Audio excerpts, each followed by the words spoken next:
Voilà mbokk yi internautes yi nuyu nañ leen bu baax ziar leen amaat nañu mbégte dellusiwaat seen kipaaru Leuz Baol ñu ciy dalal ay borom xam-xam yoo xamante ni saa su nekk rek dañuy am mbégte ñëw ak ñoom toog waxtaan ci li nga xamante ni moo di tolluwaayu réew mi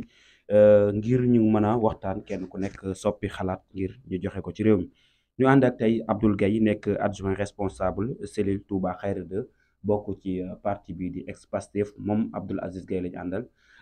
Abdou Aziz maa ngi lay nuyu bu baax di la ziar di la wax dalal ak jàmm seen keppaar Leuz Baol. asalaamaaleykum wa rahmatullah ñu ngi am mbégte bu baax ak kontaan di ñëw uy si sa invitation ci keppaaru Leuz Baol ga di nuyu internautes yi yëpp di nuyu ñi nga xamante ne si ñu ngi ñuy seetaan di commencé nuyoo bi rek di nuyu xalifa général di ko ñaanal suñu borom yàggal ko fi lool di nuyu aussi suñu responsable Pastef Touba Khayra 2 muy la coordonnateur sëñ Cheikh Thioro di nuyu aussi waa cellule Khayra 2 yëpp di commencé si la responsable Khady Sow di nuyu aussi waa cellule ba yëpp su ma limee damay juum di am mbégte loolu ak kontaante si uy si gi nga xamante ni si uy si nekk sa invitation xam naa di xaar question yi incha allah ñu mën a dugg bu baax a baax si waxtaan wi di lay jaajëfal bu baax a baax. voilà Abdou dañuy am mbégte ànd ak yow ci keppaar gi keppaaru Leuz Baol comme niñ ko waxee woon ci njëlbeen gi rek dañuy daal di njëkkante ak waxtu wi daal di dugg directement rek ci li nga xamante ni moo di waxtaan bi Abdou dañoo daal di reporter li nga xamante ni moo di élection yi actuellement amaguñ ci benn lu ñu leer que ne élection yi na am le 25 février parce que actuellement président de la république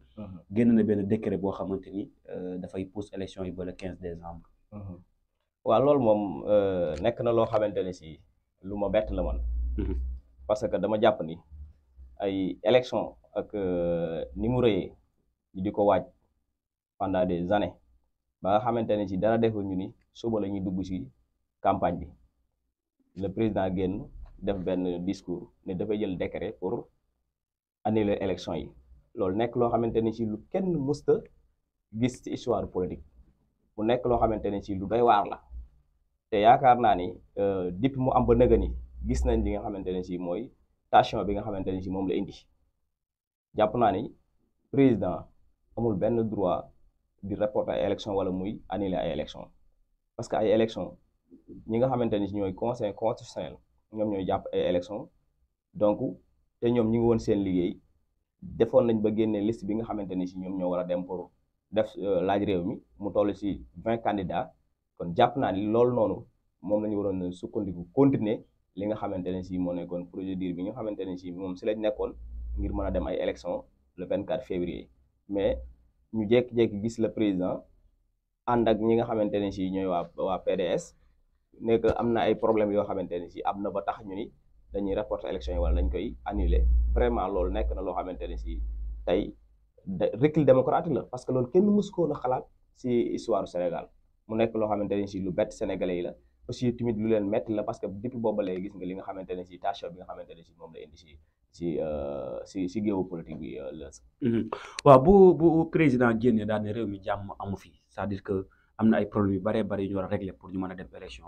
mu ne dafa bëgg jàmm am ba pare ñu mën a am organiser ay élection yoo xamante ni dafay transparent élection yu jaar yoon est-ce que loolu convaincre na leen yéen ñi nga xamante ni yéenay waa Pastef. wax dëgg yàlla loolu du ñu mën a convaincre parce que ban problème la réew mi amoon réew mi lépp mi ngi doon dox.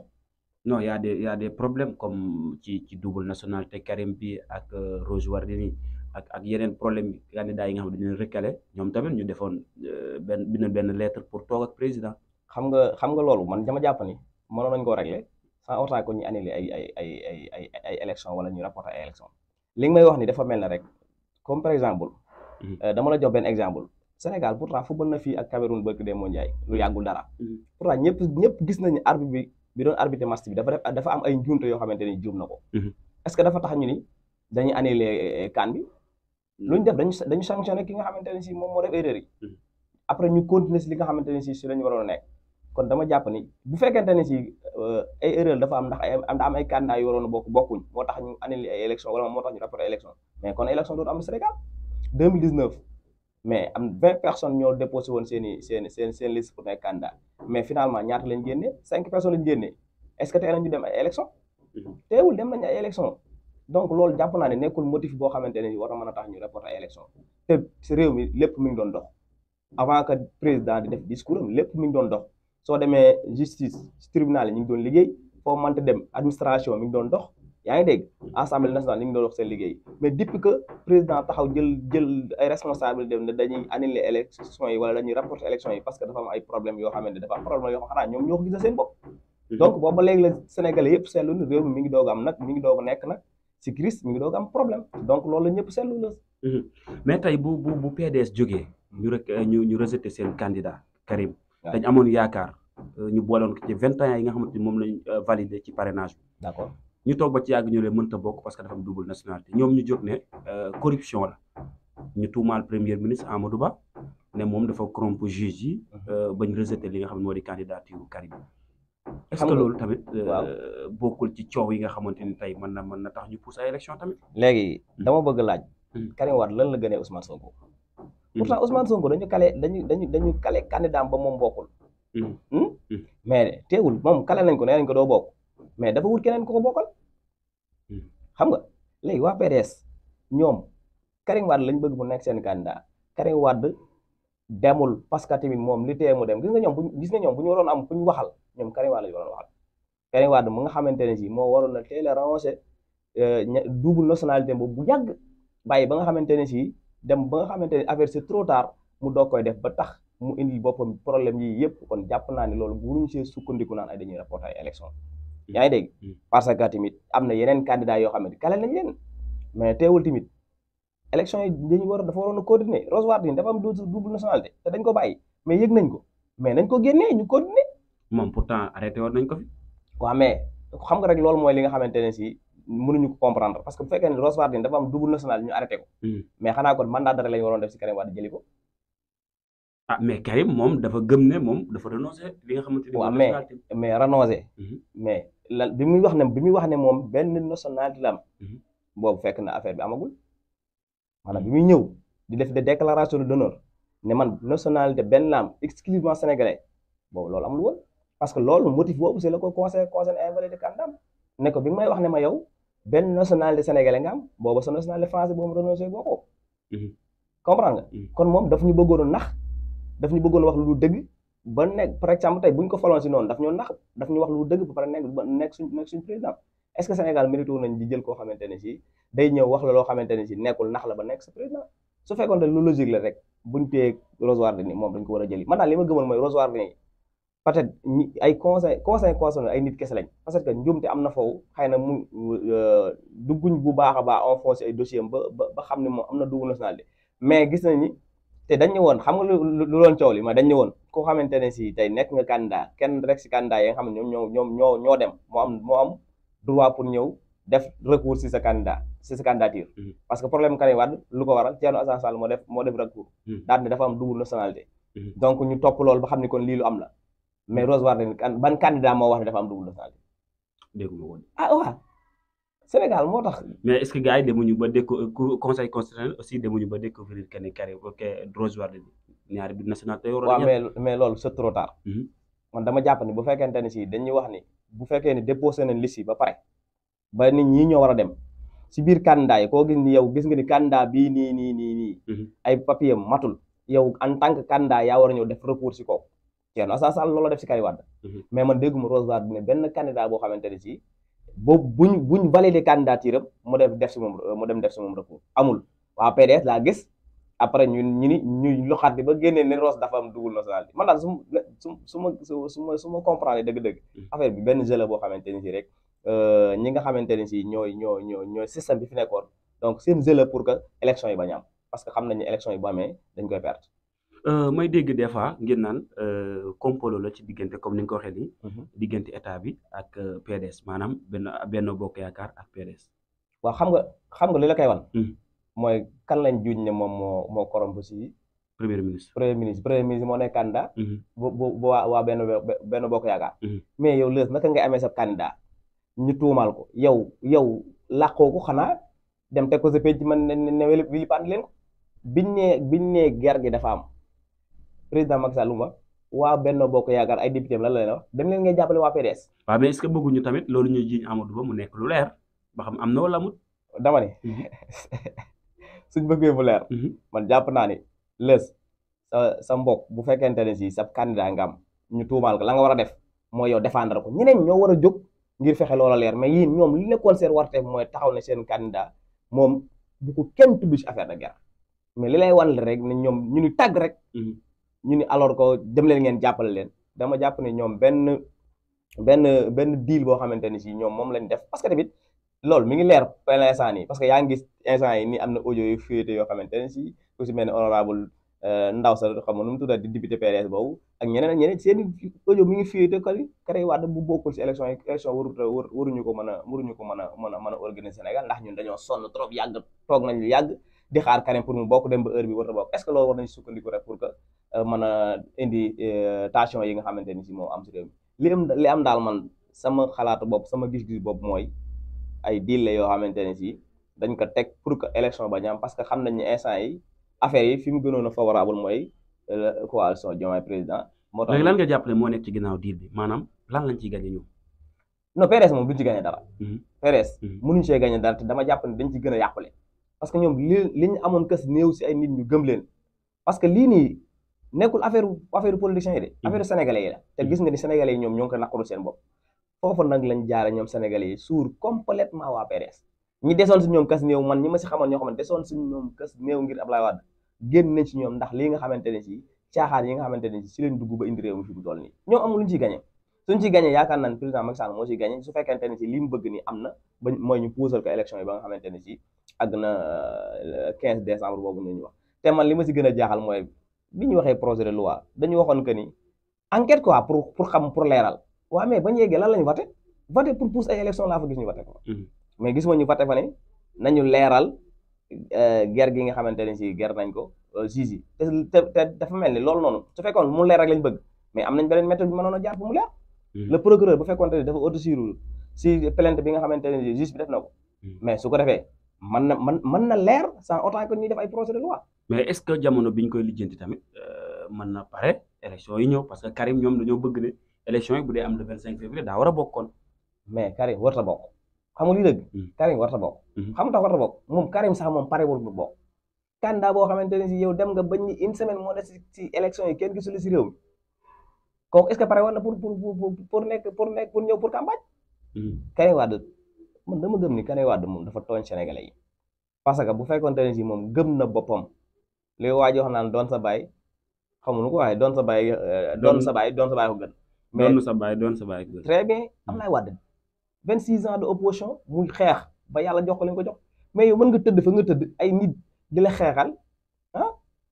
nga toog fa nga toog tey jékki-jékki indi réew mi si loo xamante ne si kenn mësu ko xalaat man dama gëm ne sama gëm-gëm boobu mooy Karim Wade parewul woon pour dem ay élection parce que koo xamee ni toog nga bañ ni suba la campagne yi te tegoo sa tànk Sénégal kooku pare woon pour dem ay élection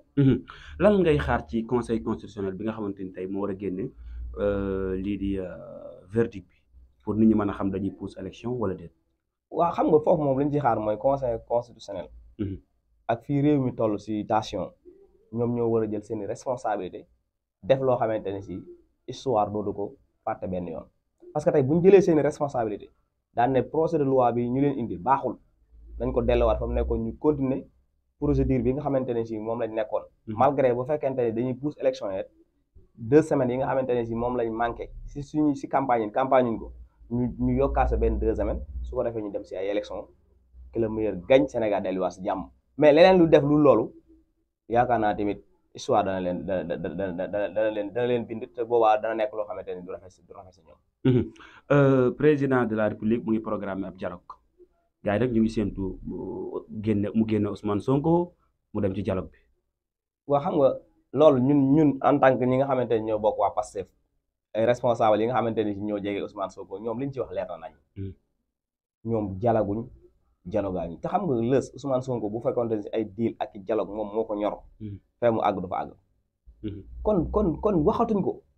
parce que bañ ko barricadé këram 55 jours yooyu ñu ko barricadé këram yaa ngi dégg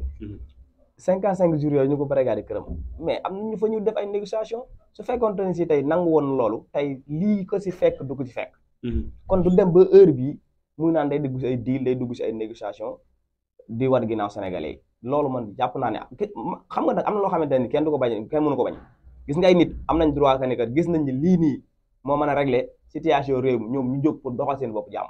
mooy comme ni nga ko déggee ay Alioune Tine ak Père Godiaby Atepa ñoom ñuy jóg pour dox jàmm am nañ si droit mais li ma la bëgg a xam mooy Ousmane Sonko moom man gëm naa ni loolu ñuy wax nekku si. yow gëm nga ne Ousmane Sonko dem ci dialogue bi. yaakaaruma ko. ah pourtant dem ci dialogue bi ñenn nee nañ Ousmane Sonko dafa war a génn dem ci dialogue bi. waaw loolu seen xalaat la. yéen waa Pastef nag fu ngeen taxawee. non Ousmane Sonko ñoom fa mu nekk ñoom ñoo ko fa dugal bu ñu bëggee mu génn nañ ko génnee. Sonko fa mu ne ñoo ko fa dugal ñoo ko fa téye bu ñu bëggee mu génn nañ ko génnee. yaa ngi dégg. parce que ñëpp xam nañ ni dañ ko tooñ jaay ko doole ba dugal ko fañ ko dugal mais fañ ko dugal moom ñëpp xam nañ ni loolu lenn loo xamante ne si lu tegu si yoon tegu si ay loi yu normal taxu ko mu tegu Ousmane Sonko tooñu kenn ñoom ñoo xool ba mu neex la ñu dugal ko heure bu leen neexee bu leen neexee nañ ko génnee. mais réew moo xamante ni chaque semaine ñu bëgg dialogue li paa bi wax am réew mënut a dëgg si dialogue. mais est-ce que du réew nag coow bu tàngee ba tàng toog waxtaan du ko réglé. mais est-ce que kon duñu xoote suñu conseil sànni ko fële. non toog waxtaan dafa mënul ñàkk ci coow lu bëri ak te nii réew mi tension bi tàng na. loolu lan moo ko waral. ah ñàkk respecté suñu conseil constitutionnel rek la kese la de suñu respecté woon loi yi li mu tënk. ñu di si dox coow doom. léegi dañuy ñëw ci amnistie bi nga xamante ni ñu ngi koy dégg ñu koy laam-laamee fan yi jëmale ko ci ñenn waaye jàpp nañ ne ki ci war a gën a bénéficier mooy Ousmane Sonko wala. waaw xam nga man dama jàpp ni. Ousmane Sonko loolu ñuy wax sax gëmuma ne dina ko nangu xam lan la. lës li fi xew depuis 21 mars ba léegi 2021. ba léegi dafa xaw a yéeme de loolu est-ce que dañuy xëy un jour noonu rek ñun ay alors que administration nañ dañuy daal di fàtte effacé lépp loolu man jàpp naa ne Ousmane Sonko du ko def ay bakkan ñoo ci rot xam nga lu ñu war a wax. enquête dafa war a am mu leer ñu xam ñan ñoo rey. doomu jàmbur yi yoon deesi si tali bi. ñu xam ñan ñoo leen rey parce que loolu lay dëgg sëñ bi bakkan dafa foor. bakkan dafa foor bakkan saa suñ ko jëlee war nañoo xam bakkan bi ñu jël kan moo ko jël ak lan moo tax ñu jël ko. mais boobaak léegi li fi deesi ni ñu mu toll ñu bëgg xëy def benn décret alors que nañu effacé benn loi ne dañu effacé loolu lépp loolu man gaw mën Ousmane Sonko dana ko nangu. mais amnistie leen est-ce que tamit est-ce que gënul ci yéen pour ngeen gën a mën a pour ngeen gën a focus ci seen ay projet. non ñun moom ñun. li gën si ñun ñu ngi si. muy lan xam nga ñun li ñu woote. mooy le 24 février élection am. mais est-ce que nii ñu doxee nii pare nañ pour amal ay élection. waaw xam nga ñoom ñi nga xamante ne si ñoom ñoo war a organiser élection yi. ñoom la ñu war a waxal ñu delluwaat ginnaaw xam ni àdduna ak nguur dafa jeex te soo yàlla si ay signes rek lay wane ñoom buñ gëmee yàlla xam ni ak li xew xam ni ñoom jeexal nañ te boo jeexalee sëñ bi da ngaa war a bàyyi sa moroom toog xam nga li fi xew lépp dafa bari ñun en tant que sénégalais yi ñun ñu di ko muñ. parce que lu ne xew na fi ñu ni nañ muñ rek bala 24 février jàpp nañu suñu leader tëj. pour ñu génn xeex ñu ni xeexuñu parce que Sénégal moo ñu ñor Sénégal suñu réew la duñ ko yàqate. boobu candidat jot mu am droit pour nekk candidat amul benn loi boo xamante ne si mën nga see sukkandiku pour tey ko nekk candidat ñu sukkandiku si seen administration ba tey kaa nekk candidat pour di ñu provocation pour problème am ñun leen garaawul nañ dem élection mais sëñ bi ñun lañ doon xaar muy élection yi le 24 février ñu ni élection dootu fi am. mais man loolu c'est grave man bi ma ko déggee dama am lu ma naqari parce que tamit ñu bari si ñun ñu ngi doon xaar le 24 février jàll ñi nga xamante ne si ñoom lañ jàpp dugalee si kaso yi. ñu nekk ay détenus politique ak suñu leader ak suñu secrétaire général muy Diomaye ñoom ñëpp ñu génn si kaso bi. mais tey suñ ko poussaatee 9 mois ñoom dañuy continuer nekkaa si kaso bi 9 mois mais loolu trop c'est trop dafa doy. ñu ngi ànd ak Abdoul Gaye nekk adjoint responsable cellule Touba Khayra 2 bu Pastef dañuy daal dikk fii nga xamante ni moo di ci département bi fan yi ay yëngu-yëngu am na fi yu tar. ci àjjuma ba la ñu génn. ba waraloon ñi manifester sax jot a dugg biir Touba. mu jur coow lu rëy man jàngat nga ci am. waaw loolu moom jàngat bi ñu ci am rek mooy comme li ñëpp wax rek. Touba moom ñun dañ koy ormal comme ni ko ñëpp di ormalee. xëy na ay nit ñoo fi nekk te nit ñi fi nekk kenn ku nekk xol nga yor te xol moom bu ci dara nekkee na ngay def rek mooy génne ko te xëy na bu doon seen sagoy bopp kese la mën nañ bañ a dugg Touba mais nag dañ leen a puus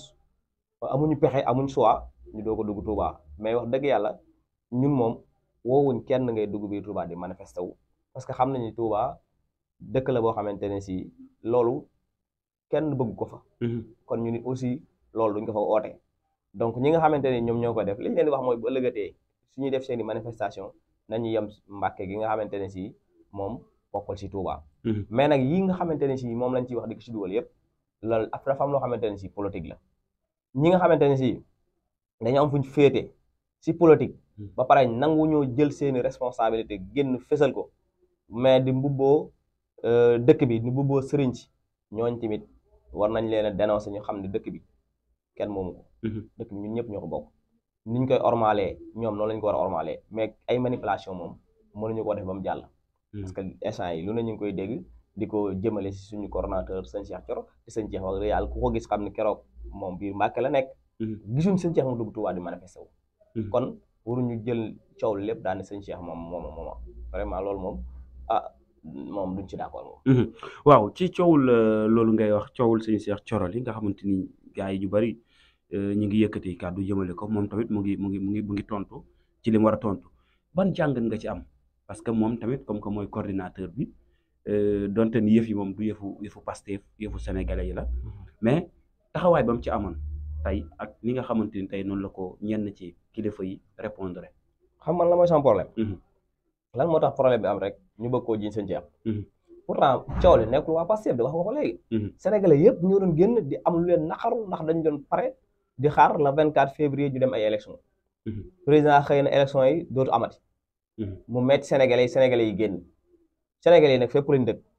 léegi lan moo tax ñu bëgg koo jiñ sëñ Cheikh man loolu mooy sama problème. est-ce que du moo fa gën a fës ci image yooyu parce que image yi moom. mais moom Mbàkke la nekkoon moom. waaw image yi moom Mbàkke la. Mbàkke la nekkoon moom. bi problème yi am biir Touba ku mën a génnee benn vidéo wala benn image boo xam ne da ngaa gis sëñ Cheikh mu nekk biir Touba. nga bu xeer di sànni. wala mu dajale benn mbooloo waxal ma gis. amul. amul sëñ Cheikh amul ki benn mbooloo boo xamante ne si dajale na ko Touba. waaw kon mu ngi noonu di leen wax ne Abdoul Aziz Gueye wala Abdou Gueye. waaw Abdoulaye Gueye Abdoul Aziz Gueye parce que yooyu ay kii la rek ay idaafa la rek. waaw ay Abdoulaye Gueye ay Abdou Aziz Gueye Abdou Lahad Abdou Moutalib Abdou Khadir. dama bari tur waaw waaye temps yii nag moom sama sopp bi laa ci idaafa quoi mooy Mouhamed Abdou. gars yi nee nañ coow li am ci réew mi ak mi nga xam noonu la ci yenn kilifa yi noppee maanaam bu ñu nee kilifa diine la ñuy wax. waaw xam nga dañoo miinoon. bu tension bi tolloo fii ñu amoon ay kilifa yoo xamante ne si dañ daan génn wax ñëpp dégg leen. nga lëz ñi nga xamante ne si tey ñoo génnoon keroog. yàlla xam na ni ay soppee sëñ Muntaxa kese lañ. bu sëñ Muntaxa génnoon na leen def leen nangam loolu lañ def gi nga ñu génnoon di manifester wala lëz ñooy dem ñoo nekk si daayira yi ñoo jiite daayira yi ñoo joxe addiya yi lépp tey lu sëñ bi soxla ñoom dañ cay nekk. maanaam mbir mi ñoom dafa dul ñoom ak fañ ko bëgg a yóbbu ñoom ak ñi nga xamante ne si ñoo leen xañ li leen naqare te ñu bëggoon koo amal muy ay élection léegi nag comme li nga wax nag vraiment ñun li ñuy xaar si ñi nga xamante ne si ñooy suñuy kilifa diine di leen ñaanal suñu borom yàggal leen te wér mooy que ñu génn wax ak ki nga xamante ne si tey lii am lépp mooma parce que problème bi li am lépp tey kenn la xam nga bu njëkk daan nañu wax naan Ousmane Sonko la Ousmane waaye mais tey Ousmane Sonko kenn du ko tudd xanaa. parce que moom maa nga si ab ruqam toog coow li yoonam nekku si. Sénégalais yi ñoo génn di naqarlu lu leen metti kon nag ñun li ñuy ñaan mooy ñi nga xamante ne si mooy suñu kilifa te ñu yaakaar leen bu situation masaana toll fii Serigne Abdoul Ahad jël ay responsabilité bi wax ñëpp dégg ko. Alaaji Abdou Aziz Dabaax noonu seeni vidéo ba léegi ñu ngi koy teg. foofu ñu nekkoon nag. donc ñun loolu la ñuy ñaan suñuy kilifa taxawaay boobu ñu taxawuñu ko ndax nag ginnaaw yàlla donc ñoom ñoo fi kilifa yoo xamante ni tey bu ñu waxee ne lii na am normalement loolu dafa war a am. kon ñu ngi leen di woo ñoom it ñu wax ak ki nga xamante ne si moom moo waral lii lépp mu deltu ginnaaw ñu organiser suñu élection kay gañe Sénégal yi continuer nekk seen war a nekk. coalition Diomaye président doon nañ def ab point de presse fan yi ñu génn ñoom ñu ne dañuy wéyal seen ay campagne ndax cellule bu Mbacké cellule bu Xayra 2 actuellement ñuy doxal seen ay campagne waaw xam nga ñun moom si lañ nekkoon si lañ nekk ba nëgë ni mooy que dañu gëm ne ay élection lañ ko war a organiser le 24 février bii di ñëw su fekkee ni nag dafa am coow lu am ñu ni rapport nañu élection yi ñu toog bu boobaa day mel dañu d'accord si li nga xamante ne si moo am ñàkk a d'accord si li nga xamante ne si moo am moo tax ba léegi coalition bi ñu ngi continuer def seeni campagne léegi li nga xamante ne si moom moo jëm ci côté Cellule Khayra 2 nag ñoom li ñu man ci côté bi ñu dëkkee parce que kenn ñëpp xam nañ ni côté Touba moom ñoom dañ fi interdit politique li ñu man mooy am seen réunion toog woote réunion seen siège toog waxtaane xool naka na la ñuy programmer su amee loo xamante ne si lu ñu war a def la biir Mbàkke ñu génn dem ànd ak ñi nga xamante ne si ñooy ñëw waa Mbàkke def la ñu war a def donc ñun si loolu lañ nekk mais biir Touba moom yow xam nga ni foofu kenn du fa def politique mais ñi ngi def suñuy réunion boo xamante ne si programme am na Mbàkke ñu xool nu ñuy organiser woo pour dem ànd ko waa Mbàkke parce que Pastef fi mu toll nii moom képp koo xamante ni yaa ngi am ay programme waa Mbàkke rek nga ko mën a àndal parce que Mbàkke fi mu toll nii fi la ñuy defee programme yi voilà. yéen waa Pastef ci département bu Mbàkke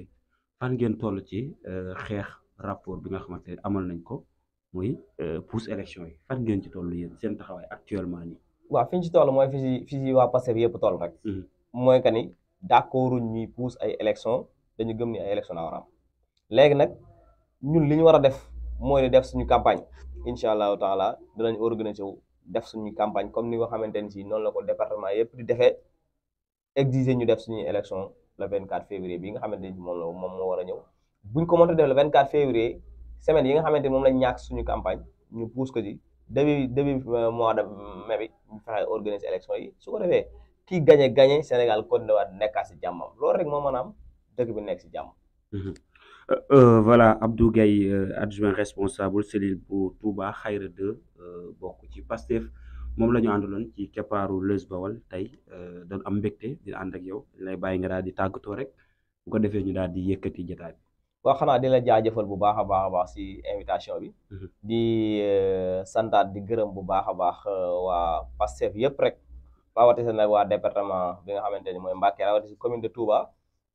ki nga xamante ne si mooy suñu responsable honorable sëñ Cheikh ñu ngi koy gërëm bu baax di ko jaajëfal si taxawaayam waaye di jaajëfal aussi waa Cellule Khayra 2 la responsable Khady Sow mi nga xamante ni moo nekk si bopp bi doon jigéen joo xamante ni si la Léon jigéen joo xamante ni si jigéen ju jàmbaare joo xamante ni si jigéen ju man góor comme ni ñu koy waxee waaye di nuyu aussi ñi nga xamante ni si ñoom lañ bokkal liggéey ba yëpp ku si mel ni Fallou Diop Galla Diop ñoom ñëpp bàyyiwuñu kenn waaw Moustapha Amar ñoom ñëpp su ma limee sax damay juum mais ñi nga xamante ni ñoom lañ bokkal cellule ba yëpp ñu ngi leen di nuyu di leen jaajëfal di leen encouragé si liggéey bi di leen wax ne fi ñu teg seen tànk foofu la nañu continuer li nga xamante ne si mooy liggéey bi incha allahu taala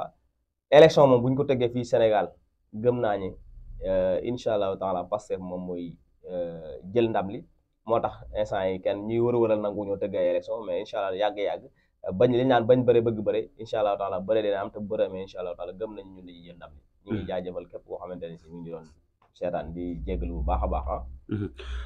jërëjëf amoon nañu mbégte dalal la ci keppaaru Leuz Baol ci seen site bii di Leuz Baol di wax ne mën ngeen a woy di ci abonné mais aussi ngeen koy partagé dinañ ñëwaat ak yéen ci beneen émission ànd ak keneen koo xamante ni boroom xam-xam la rawatina ci tolluwaayu réew mi jërë ngeen jëf